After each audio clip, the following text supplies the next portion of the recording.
Hi there, you're watching Gardens and Graveyards. My name is Charisma, and today we're in our front yard, and I'm going to do a couple little projects. I have a lot of projects that need to be done, but my priority right now is to get our evergreens pruned. I like to try to get our evergreens done the first half of March, before spring really flushes out all the growth and they take off. If you prune them too late, you could burn their new growth, and then you'll just be left with like brown tips on your evergreens. Everything will be brown on the outside and it'll look dead, but it'll just actually be kind of crispy and not very pretty. So you do want to get them pruned in winter time, early spring. So my goal is always between the 1st and 15th of March to get my evergreens done. So that is what I'm doing today. But today I have 4 evergreens in the front yard that I want to tackle. 2 lemon cypresses and 2 regular cypresses, and the old cypresses have been here since before we bought the house. They were almost twice as tall as they are now, and I've been pulling them down. They're much more manageable, but they're still not my favorite, and we hope to replace them in the next 3 to 5 years. So I'm gonna try a technique that I've never done before today, and it's called cloud pruning. It's a Japanese style pruning. It has another name that I'll put on the screen. And I've never maintained this type of a tree before, or cloud pruning before. I've certainly never attempted to create a cloud prune, so we'll see how it goes. I'm going to start in the back side of the plants, and if it's awful, then only the people coming outside of my house through the front door is going to notice, and everybody else will be none the wiser. And then I don't know if you could see from this direction, but behind me I have some lemon cypresses that I'm going to spiralize, which the husband's not a huge fan of spiral topiaries, but I think that if I do them, he will see how adorably whimsical they can be for our yard. And if he absolutely hates them, or I do, they'll grow back within a year's time. They'll fill in and we can pretend like it never happened. So that's what I'm gonna do today. Is I'm gonna get the spirals done because they're smaller trees, and then I'm gonna start on the cloud pruning, which I'm expecting to take quite a bit of time, so it might be like a 2-day project, so we'll see. I'm gonna turn the camera around so I could give you a better view of what I'm working with today, and then I will just jump in, and there won't be a lot of talking. It'll just be me working. Okay, so you can see here is the front of our house. We have the 2 lemon cypresses and then the 2 mature cypresses, and you see that there's ribbon on them. I'm gonna stand back here, adjust the ribbon so that they're even, and we will cut in where the ribbon is and create a spiral. You can kind of see how there's growth missing right there. It creates kind of a natural spiral there, and there's excess growth right here. I could cut that off and it'll create a natural spiral there. So I am trying to flow a little bit with the natural spiral that wants to come out. You can really see it in this one. There's a lot of growth missing here, growth missing there, and yeah, I think that these are wanting to be spiralized. Obviously I have some adjustments to do, but I just wanted to have enough ribbon, so I pulled out the ribbon and put it up there. This is just basic everyday, ribbon. You can use flagging tape if that worked better for you. These guys are so small that I'm just going to be using my regular pruners, and then I might shave them a little bit and with a electric tool in the end. These guys are the ones that I'm going to attempt cloud pruning on. You can see right now I could just do a nice shape, shave them for the spring, and they will look decent.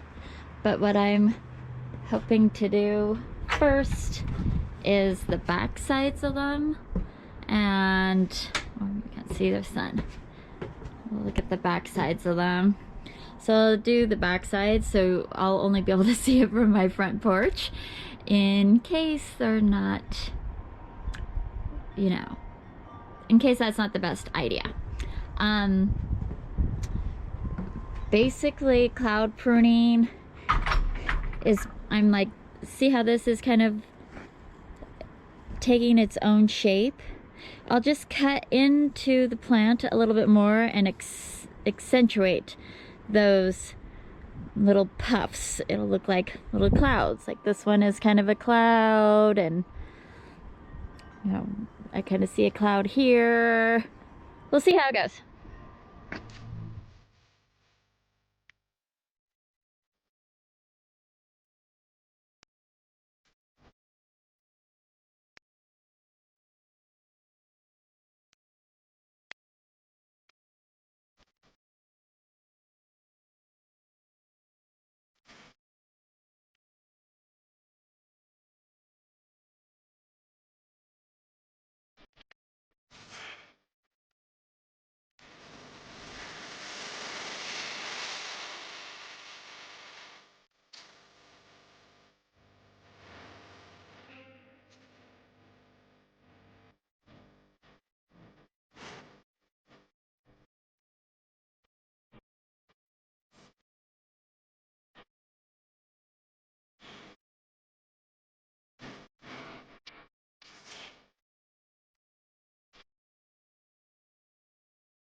Okay, so the camera shut off and I cleaned up my mess, and I'm pretty happy with the first go around. I really like this one.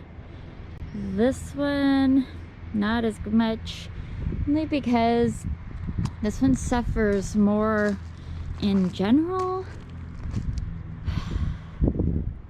But that shape is doing really well. This one is kind of, I don't know, I guess it needs to grow a little bit more.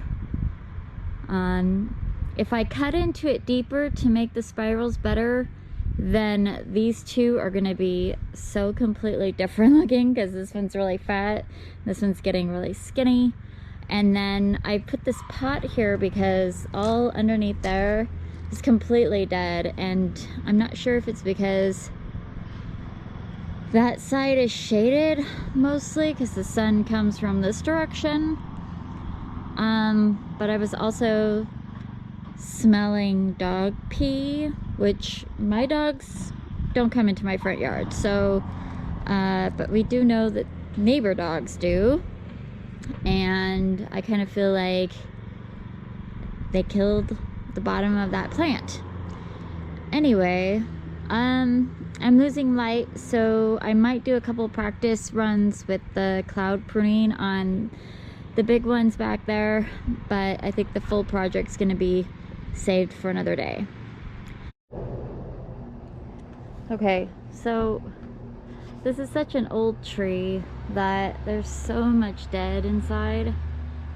I'm basically just creating big gaping holes, and it doesn't look a whole lot different than it did because this side is shaded, but I can tell what it's going to do if I continue creating these like clouds. I'm gonna create all these big gaps. So I guess I'm gonna have to try cloud pruning on something smaller and younger. So for now, I'm just gonna get these guys trimmed up like normal. So I'm actually not gonna take off a whole lot of their width. They're in pretty good shape. I just want to shape them up a little bit so that they don't take over the sidewalk. They tend to, this one especially tends to come over to the sidewalk. So I'm just gonna shave it off, and yeah, that's basically all.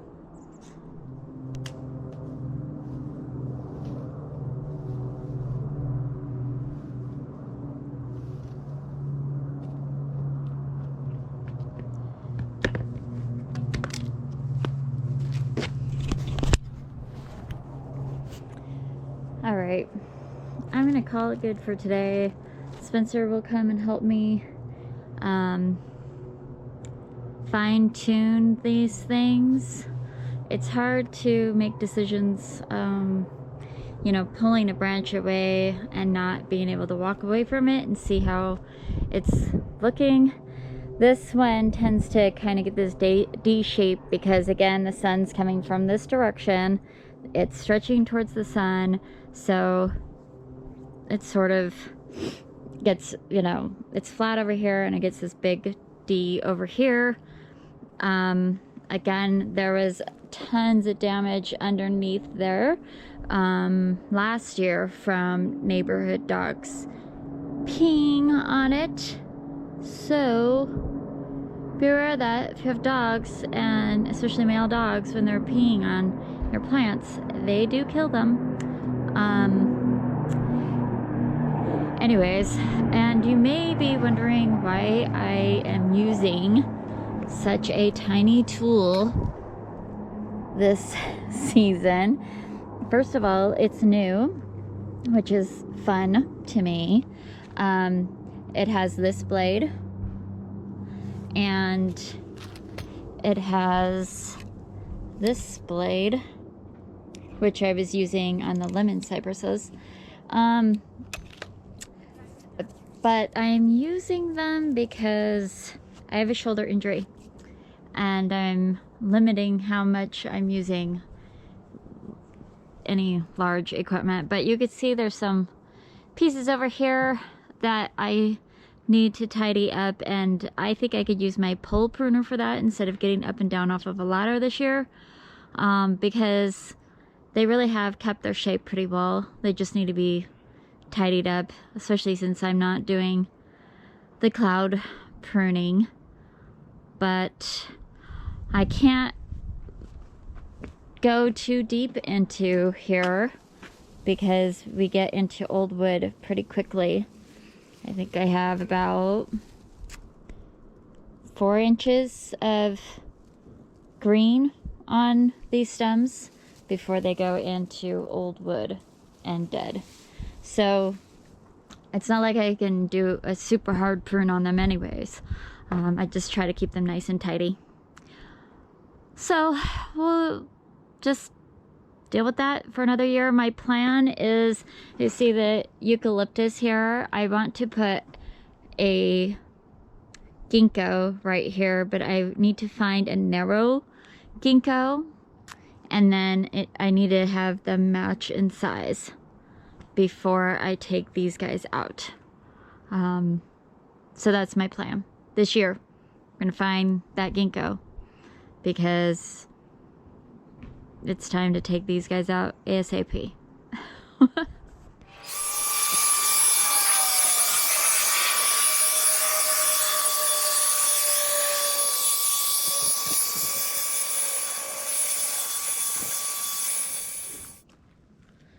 Day 2 of this project. We are in the sun.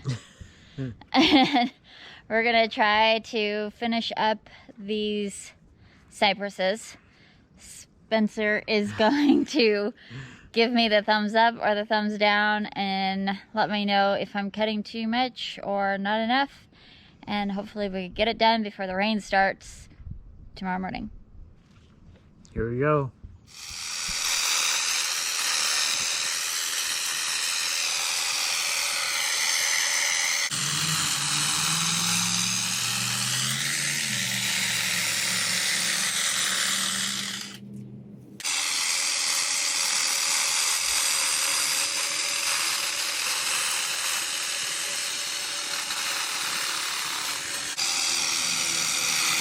Lithodora and be done. I know. How much did you say that? Huh? How much? They said by a third. But that one's really bad. Yeah. Bye. Okay, that's about as good as those are gonna get, as old as they are. Right. This one is like 3 or 4 tied together. We try to make them as uniform as we could over the past few years, but you know, they're not either one of our favorites.